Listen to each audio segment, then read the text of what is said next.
आशा देवी की बड़ी बहू शर्मिला स्वभाव की बहुत सीधी सादी थी, जबकि छोटी बहू रजनी उतनी ही चुस्त और चालाक थी, या यूं कहो कि एक नंबर की 420 थी रजनी। किसी को बेवकूफ बनाकर अपना फायदा ढूंढना ही उसकी आदत थी। माँ जी, ये गुलाबी रंग की साड़ी मैं ले लूं?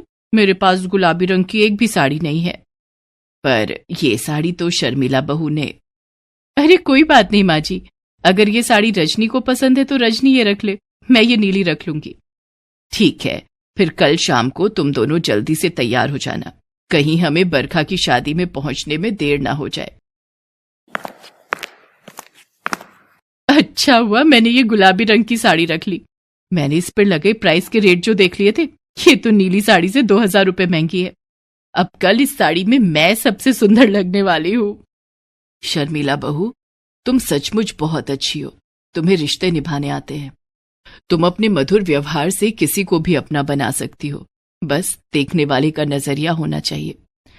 मैं जानती हूँ तुमने अपने लिए गुलाबी साड़ी पसंद की थी, पर तुमने रजनी का दिल रखने के लिए उसे वो साड़ी दे दी। अक्सर ऐसा ही होता था, रजनी हमेशा पहले ही चीजों का चुनाव कर लेती थी। रजनी गुलाबी साड़ी लेकर कमरे में गई, पर जब वो तैयार होने लगी तो उसके पलंग में लगी एक कील से थोड़ी फट गई। अब क्या करूं, ये साड़ी तो किनारे से फट गई। मैं अब बरखा की शादी में क्या पहनूंगी? आइडिया, ये ठीक रहेगा। रजनी चालाक थी, वो बहाने से सास के पास गई और बोली, माँ जी ये देखिए, ये साड़ी किनारे से फटी हुई है। लगता है शर्मिला भाभी किसी सस्ती दुकान से ये साड़ियां खरीद कर लाई हैं। कितने मन से मैं ये गुलाबी साड़ी पहनकर तैयार हो रही थी, अब ये फटी हुई साड़ी पहनकर थोड़ी न जाऊंगी।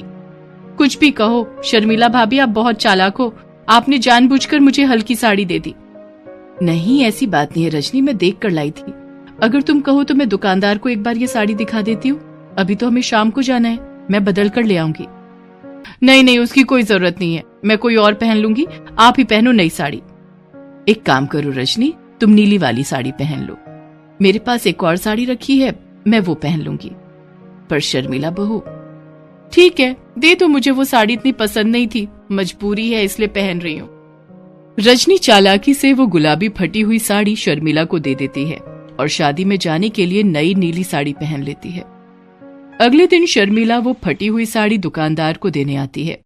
बहन जी, आप हमारे पुराने ग्राहक हो, इसलिए मैं ये साड़ी बदल कर दूसरी दे रहा हूँ, पर हमारी दुकान में ऐसा कभी नहीं हुआ।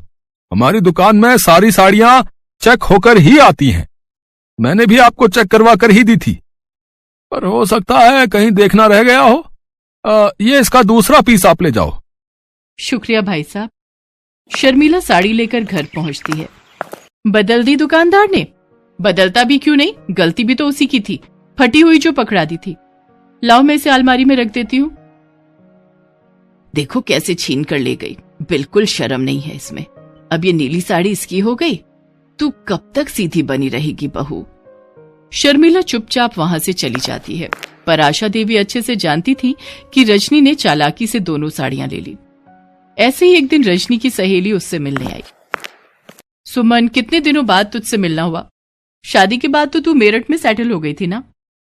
हाँ, हो तो गई थी, पर हस्बैंड की जॉब कैलिफोर्निया में लग गई है, तो हम विदेश जा रहे हैं। वैसे आऊंगी आफ्टर 6 मंथ्स, मेरा आना होगा। अभी वहां कुछ सेट कर ले, फिर सब कुछ यहाँ से समेट कर एक बार परमानेंट शिफ्ट हो जाएंगे। अच्छा रजनी, मुझे तेरे से काम था। हाँ बोल। मेरा दिल्ली में कोई भी नहीं है, तो मैं सोच रही थी कि मेरे पास बहुत सारा गोल्ड है, तो अभी तो मैं कैलिफोर्निया नहीं ले जा सकती, मुझे इसे बेचना है और हमारी कल की फ्लाइट है। मेरे पास इतना समय नहीं है कि मैं आज के आज में सारा गोल्ड अपना बेच सकूं, इसलिए तू मेरा गोल्ड अपने पास संभाल कर रख ले। तकरीबन 5 लाख का गोल्ड है, ये सारे जेवर तू संभाल कर रख ले। मैं 6 महीने बाद वापस आऊंगी तो ये जेवर बेच दूंगी। ठीक है, कोई बात नहीं, तू मेरे पास रख दे, मैं संभाल कर रख दूंगी, तू बेफिक्र होकर जा। सुमन अपना सारा जेवर रजनी को दे जाती है। रजनी बहू, ऐसे किसी की चीज यूं इस तरह अपने घर में रखना ठीक बात नहीं है। तुमने एक बार सोने की परख भी नहीं की कि वो कितने का है, कितने का नहीं है। मुझे ये सब कुछ ठीक नहीं लगा। तुम क्यों किसी की जिम्मेदारी अपने ऊपर लेती हो? आजकल ऐसा जमाना नहीं है। माँ जी, मेरी सहेली को मैं बहुत समय से जानती हूँ, वो काफी पैसे वाली है, उसके पास इतना सोना होना कोई हैरानी की बात नहीं है। उसका पति बहुत बड़ी कंपनी में नौकरी करता है, लाखों की सैलरी है। देखो खुद ही कह रही है कि कैलिफोर्निया शिफ्ट हो जाएगी। अब वो पागल थोड़ी है जो मेरे पास अपना सोना रखवाने के लिए आएगी। रजनी अपनी सास की बातों को अनसुना कर देती है। एक दिन, अरे रजनी बहू, तैयार हुई या नहीं? शर्मिला बहू और मैं कब के तैयार हो गए। मिसेस शर्मा के घर कीर्तन शुरू हो जाएगा, हम तब जाएंगे जब आरती शुरू होगी। क्या? अरे आ रही हूं माँ जी, ये देखो मैं तैयार हो गई। ये तो वही जेवर है ना जो तुम्हारी सहेली तुम्हारे पास रखवा कर गई है। तुमने ये क्यों पहन लिए?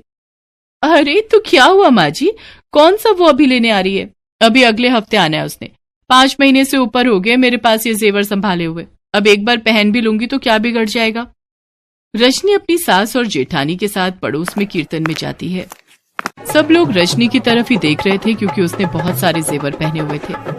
उन्हीं में से एक महिला रजनी से जेवर के बारे में पूछती है। अरे वाह रजनी, जेवर तो तूने बड़े अच्छे पहने हैं। असली सोने के हैं क्या? तो और क्या, कोई आर्टिफिशियल थोड़ी पहनूंगी, असली सोने के हैं, नए बनवाए हैं मैंने। अगर आप बुरा ना माने तो एक बात कहूं, ये जेवर सोने की नहीं है, ये तो आर्टिफिशियल ज्वेलरी है। जरूर आपको किसी सुनार ने लूट लिया। ये कैसी बातें कर रही हैं आप मेरे सोने के जेवर को आर्टिफिशियल ज्वेलरी बता रही हैं? मैं एक सुनारिन हूँ, बचपन से सोने में खेली हूँ। मुझे अच्छी खासी सोने की परख है। मैं देखते ही पहचान जाती हूँ कि सोना है या पीतल। काफी देर तक रजनी उस महिला से बहस करती रही और आखिर वो एक सुनार के पास पहुंची, पर सुनार ने भी जेवर नकली होने का दावा किया। सुनार की बातें सुनकर रजनी घबरा जाती है। उसकी सास और शर्मिला भी परेशान हो जाती है। रजनी सुमन को फोन पर सारी बात बताती है। उसकी बातों को सुनकर सुमन इंडिया लौटती है। मुझे कुछ नहीं पता रजनी, मैंने तुम्हें असली जेवर दिए थे। ये वो जेवर है ही नहीं जो मैंने तुम्हें दिए थे। ये तो तुम आर्टिफिशियल जेवर मुझे दिखा रही हो। मेरे जेवर दूसरे थे, तुमने मेरे साथ धोखेबाजी की है। तुम कैसी बातें कर रही हो सुमन? तुम यही जेवर तो मुझे पकड़ा कर गई थी, मैं भला जेवर क्यों बदलूंगी? अरे मैं तुम्हें कॉलेज के जमाने से जानती हूँ। तुम जैसी 420 औरत पूरी दुनिया में नहीं मिल सकती। तुमने अपनी चालाकी यहाँ भी नहीं छोड़ी। चुपचाप मेरे जेवर मुझे वापस करो या फिर 5 लाख रुपए मुझे दो। मैं तो पहले ही कह रही थी ऐसे किसी पर विश्वास मत कर, पर ये मानती कहाँ है। अब अपने दोनों बेटों को बुलाऊं दुकान से, वही इसका हल निकालेंगे, वरना पुलिस हमारे घर में आते देर नहीं लगेगी। तभी काफी देर से चुप खड़ी शर्मिला कमरे में से अपना मोबाइल फोन लेकर आती है। सुमन, बहुत हो गया तुम्हारा नाटक। तुमने मेरी देवरानी की बहुत बेइज्जती कर ली। मेरी देवरानी लाखों में एक है और तुम्हारी मक्कारी का सबूत मेरे पास मेरे मोबाइल में कैद है। उस दिन जब तुम रजनी को जेवर दे रही थी, मैंने चुपचाप रजनी को बिना बताए तुम्हारा वीडियो बना लिया था और कुछ फोटो खींच ली थी। ये देखो, तुम यही जेवर रजनी को दे रही थी। इससे पहले कि मैं पुलिस को बुलाऊं, तुम चुपचाप यहां से चली जाओ, वरना धोखाधड़ी के इल्जाम में मैं तुम्हें गिरफ्तार भी करवा सकती हूँ। शर्मिला भाभी, आपने उस दिन वीडियो बना लिया था। आज आपकी वजह से मेरे ऊपर से ये झूठा इल्जाम लगने से बच गया। सुमन, यहां से चली जाओ और ये अपने आर्टिफिशियल जेवर भी ले जाओ। सच में किसी से अगर कुछ भी लेना देना करो तो उसकी कोई लिखा पढ़ी या रिसीविंग जरूर ले लो। ये बात मैंने आज सीख ली है, भले ही कोई अपना दोस्त हो, रिश्तेदार हो या फिर पराया। सुमन डर जाती है और वहां से चुपचाप चली जाती है। शर्मिला बहू, मैं ये तो जानती थी कि तुम समझदार हो, पर इतनी दिमाग वाली हो ये मुझे आज पता चला। आप ठीक कह रही हो माँ जी, मैं अपने आप को बहुत चालाक समझती थी, पर हर चालाक व्यक्ति समझदार नहीं होता। कभी कभी इंसान का घमंड उसे मार देता है। सॉरी माँ जी, सॉरी शर्मिला भाभी। आज के बाद मैं कभी भी ऐसा कुछ नहीं करूंगी जिससे इस परिवार पर कोई आंच आए। रजनी आशा देवी और शर्मिला से माफी मांगती है। जब आशा देवी के दोनों बेटों को भी इस बारे में पता चलता है तो वो भी बहुत खुश होते हैं, क्योंकि शर्मिला ने इस बात को समझदारी से खुद ही सुलझा लिया। रजनी भी उस दिन से अपनी सास और जेठानी से मेल मिलाप से रहने लगी।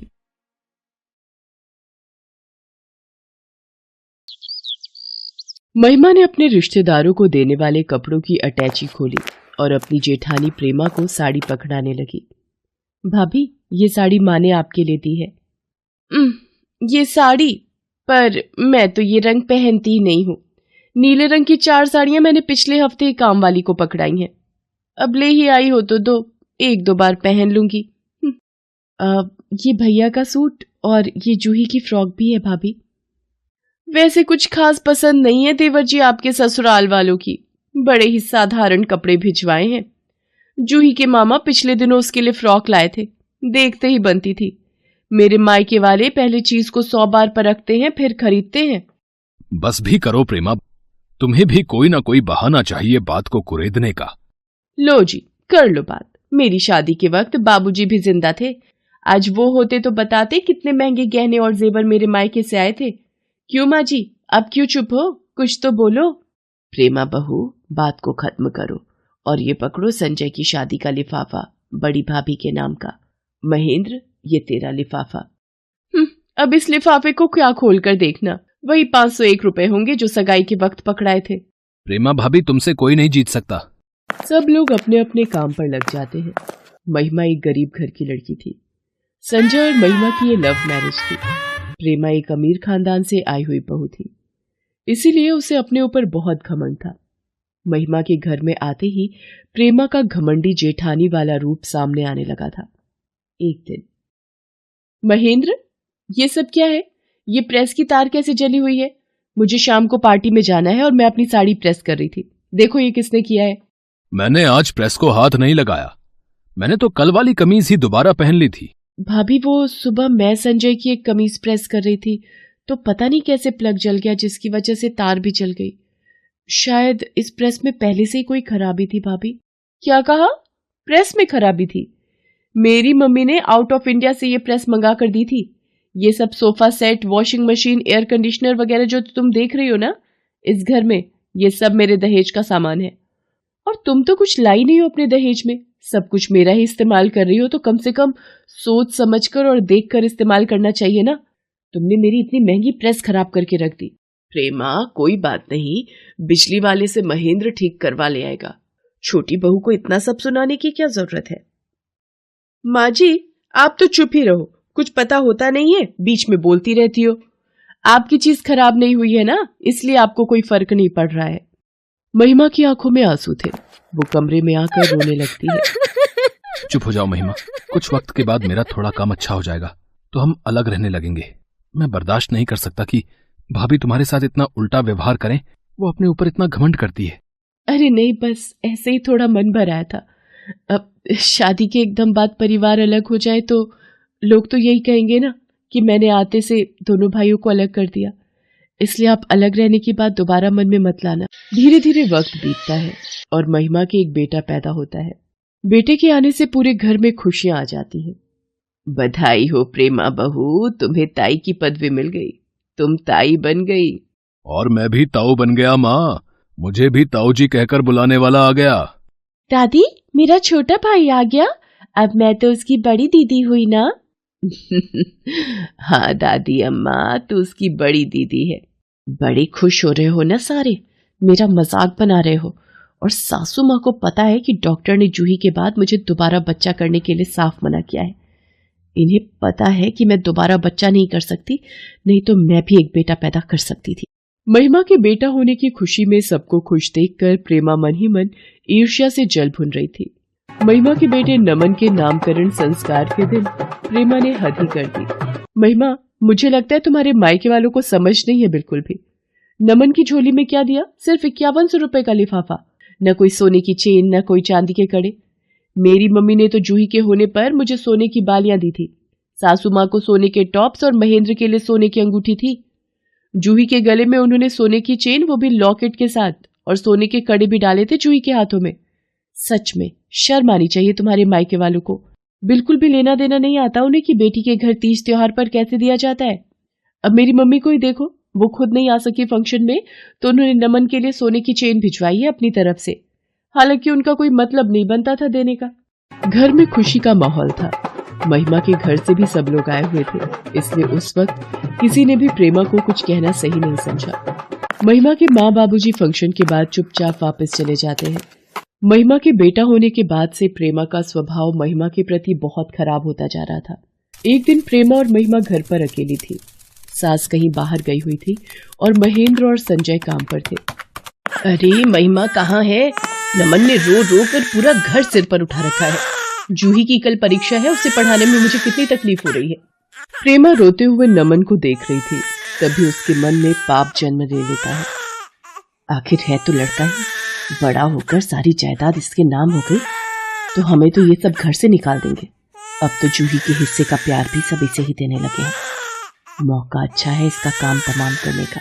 प्रेमा नजरें बचाकर नमन का गला दबाने लगती है। तभी महिमा आ जाती है। अरे मेरा मुन्ना, भूख लगी है जो इतनी तेज रो रहा है? आज तो बच गया। अब देखती हूँ, कल इसका मुंडन करवाने गंगा जी ले जा रहे हैं, वही बस इसका खेल खत्म। अगले दिन सब लोग गंगा जी के लिए निकलते हैं। प्रेमा बहू, तुम और महेंद्र एक ही नाव में बैठ जाओ, मैं संजय और महिमा के साथ बैठ जाती हूँ। मैं चाचा चाची की नाव में बैठूंगी। मुझे किसी भी तरह नमन को अपनी गोदी में लेना होगा। जूही, नहीं बेटा, हमारे साथ आओ, चाची ने नमन को उठाना है। भाभी कोई बात नहीं, जूही हमारी नाव पर ही बैठ जाएगी। तुम दोनों को कैसे संभालोगी? एक काम करो, नमन को तुम मेरी गोद में दे दो। हाँ, ये ठीक रहेगा प्रेमा भाभी, आप नमन को पकड़ लो।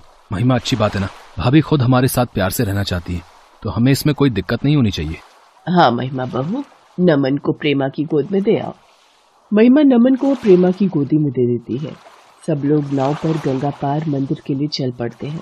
रास्ते में, जूही बेटा, ज्यादा उछल कूद मत मचाओ, नाव का बैलेंस बिगड़ जाएगा। चाचा, नाव में तो बहुत मजा आ रहा है। उधर जूही, महिमा, संजय और दादी के साथ खेलने में मस्त थी। दोनों नाव थोड़ी दूर हो गई थी। महेंद्र भी दूर से जूही को मस्ती करते देख रहा था, पर प्रेमा कुछ और ही साजिश रचने वाली थी। मौका अच्छा है, नमन को गंगा जी में फेंक देती हूँ। महेंद्र का ध्यान भी उन लोगों पर है, किसी को शक भी नहीं होगा। बोल दूंगी मेरे हाथ से फिसल गया और गिर गया। जैसे ही प्रेमा नमन को गंगा जी में गिराने लगती है, अचानक उसे चीखने की आवाज आती है। जूही, माजी, जूही पानी में गिर गई। हे भगवान, कोई जूही को बचाओ। मेरी बच्ची जूही। इतनी देर में महिमा भी पानी में कूद जाती है। जूही मेरी बच्ची, कोई मेरी बच्ची को बचाओ। किसी तरह महिमा डूबती हुई जूही के पीछे जाती है और उसका हाथ पकड़ लेती है और नाव तक वापस ले आती है। प्रेमा ये सब देख रही थी। सब लोग किनारे पर पहुंचते हैं। मेरी जूही, मेरी बच्ची तो ठीक तो है?